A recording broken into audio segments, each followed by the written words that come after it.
you've been to a restorative class and you thought, why do I feel more anxious? Why do I just want to fidget? I can't relax. I can't find stillness. Come out of the class feeling worse.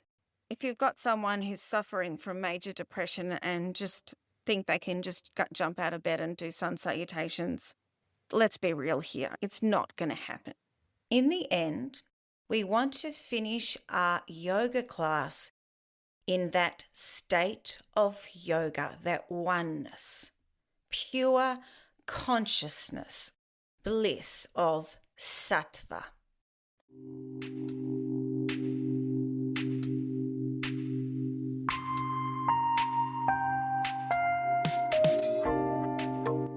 Welcome to the Inner Fire of Yoga, a podcast about transformation, resilience, and the power of yoga beyond the mat. I'm Liz Albanis, senior yoga teacher and yoga therapist in training. This podcast was born in 2024 after I survived my second fire. Fire has been a recurring theme in my life, not just in the literal sense, but as a metaphor. It has asked me to burn away what no longer serves me, to transform and to rise stronger each time. This podcast is about that fire, the one that challenges us, but also fuels us to grow. Have you ever felt worse mentally after a yoga class? Or your home practice, perhaps, than you felt at the beginning? Or have you struggled to find stillness in Shavasana? Or maybe you just dread Shavasana because you find you're restless and you can't find stillness. I've been there too. I've come out of a yoga class more agitated than before the class. I've come out of a yoga class feeling lower than I did at the start. I've come out of a class feeling drained. Was it the teacher's fault? No. Am I complaining? No. Just reflecting. Perhaps you might have also been told that restorative yoga or yin yoga are good for anxiety because of the stillness. Or maybe you've been told that yoga always improves your mental health. Well, I'm here to tell you that it depends. Sometimes it can make you feel worse. Restorative yoga and yin yoga are wonderful styles of yoga on the mat, but they're not always good for anxiety. An important part of cultivating a yoga practice to improve your mental health, whether that's for trauma recovery, is meeting and balancing your mood. In order to be effective, your emotional state, your mood, the Gunas in yogic psychology, needs to dictate how you start your practice. It also should indicate what intervention you use to balance your mood. In the end, we want to finish our yoga class in that state of yoga, that oneness, pure consciousness, bliss of Sattva. Some would argue it's not a yoga practice if you don't finish in that state of yoga. Some would just say it wasn't an effective yoga practice if you didn't finish in that state. And if this is the case for you, know that it's the case for many people, but it doesn't have to be.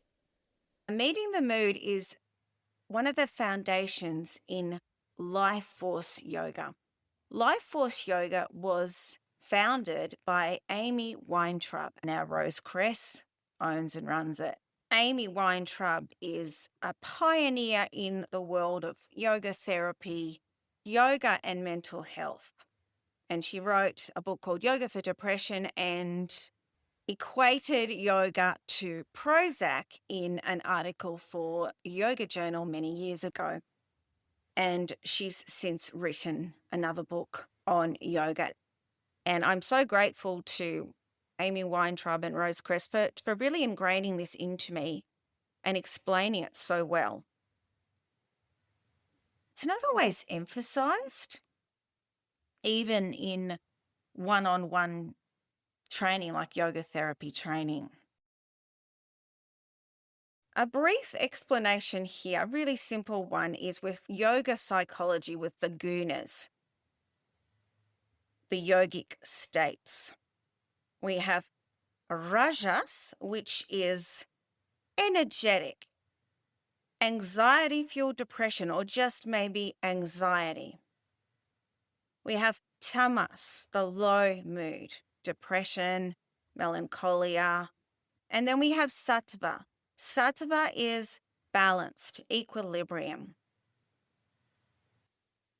They're all on a bit of a scale here. Some yoga teachers will say they need to go through rajas to get back into sattva if they've been tamasic, to be really technical there. And the gunas can be classed even further down than 3. So if you're feeling rajasic, anxious, pent-up tension, what you need is completely different from what you'd need if you were tamasic, if you were low in energy, low mood, melancholic. A lot of people just don't get how depression is different to mere sadness.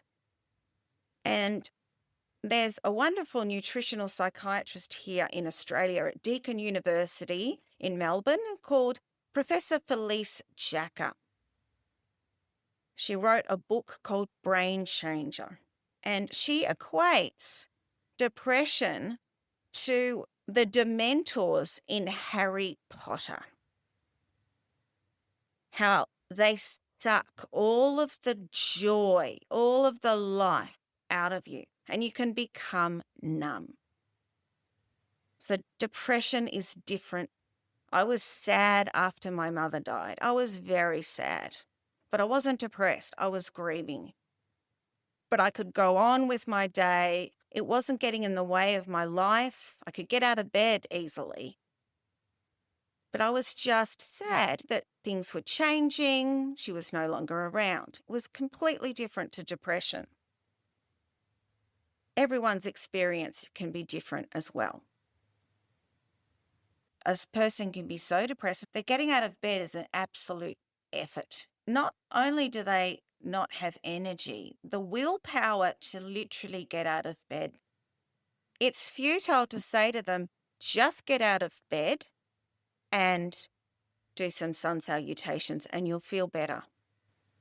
It can take a while to get out of bed. So can you imagine saying to someone, oh, who's that depressed, just get out of bed and do some sun salutations and you'll feel better. It's going to seem like you're asking them to climb Mount Everest.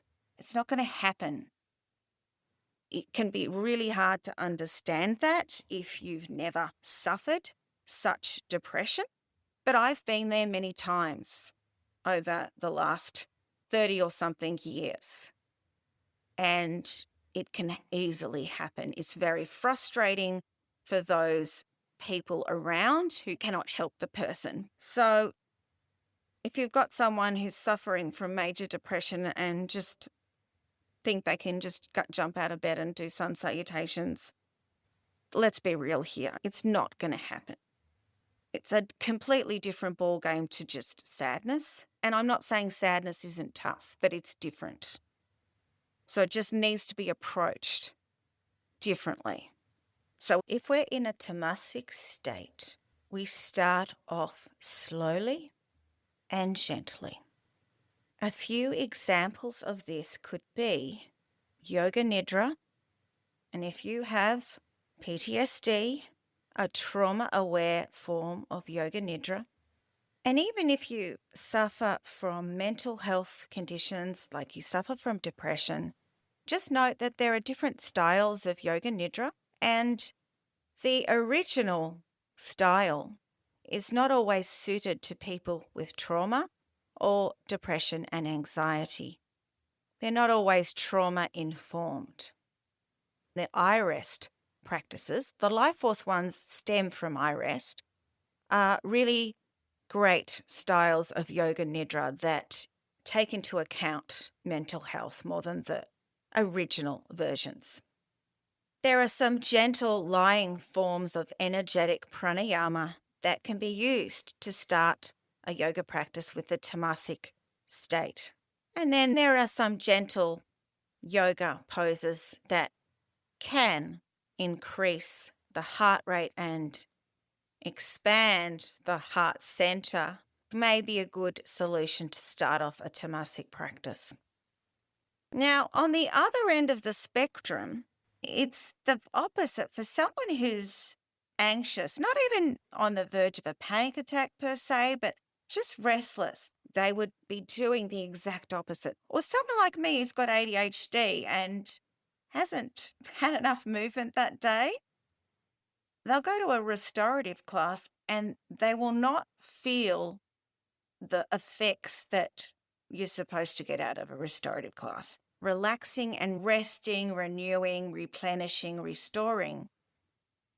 It is not yin yoga, it is different. Most of the poses are held for a long time, even longer than a yin class. I've been in restorative classes where I've held a pose for 20 minutes. I've only done that a couple of times in yin class. That was on a teacher training. You might be listening to this episode and you've been to a restorative class and you thought, why do I feel more anxious? Why do I just want to fidget? I can't relax. I can't find stillness. Come out of the class feeling worse. It's probably because you were too anxious to go to that class and you needed to meet your mood where you were with some movement, some other yogic practices first before you went to that restorative class. And I've had this happen when I've taught a restorative class, and I've had this student, she struggled in yoga nidra. She struggled throughout the whole class to remain still in the long-held poses. But she just was too anxious. She had all this pent-up energy that she needed to get rid of before she could get the most out of that restorative class. And that restorative class is actually going to potentially make someone's anxiety worse. So when people say restorative yoga is good for anxiety, not always. It depends. So meeting the mood is really important to calm yourself down. But the other important factor is this. You don't want to bring in so much movement to meet that mood that you exacerbate your anxiety and make it worse. So that is key. I'm not saying it's always going to be the case. You might be wired but tired, and the restorative class might help. But sometimes we've got too much pent-up tension, we're too anxious, or people who are on the verge of a panic attack and can't even breathe. Telling them to calm down is futile. It's not going to happen. It's like telling a storm to settle. It just doesn't work. I've been there, have you? So if you see someone having a panic attack or someone restless, often can be futile to say, just calm down. So for instance, if you're feeling rajasic, it's important to get rid of that pent-up anxiety, energy, tension first before you introduce an intervention. Movement, maybe postures, perhaps sun salutations, perhaps certain forms of pranayama where you're moving, but pranayama that's not going to exacerbate that anxiety. And this becomes before an intervention, a balancing yoga practice is integrated. Another conversation for another time. Each person's experience is different. And if one practice works for someone else, that's great.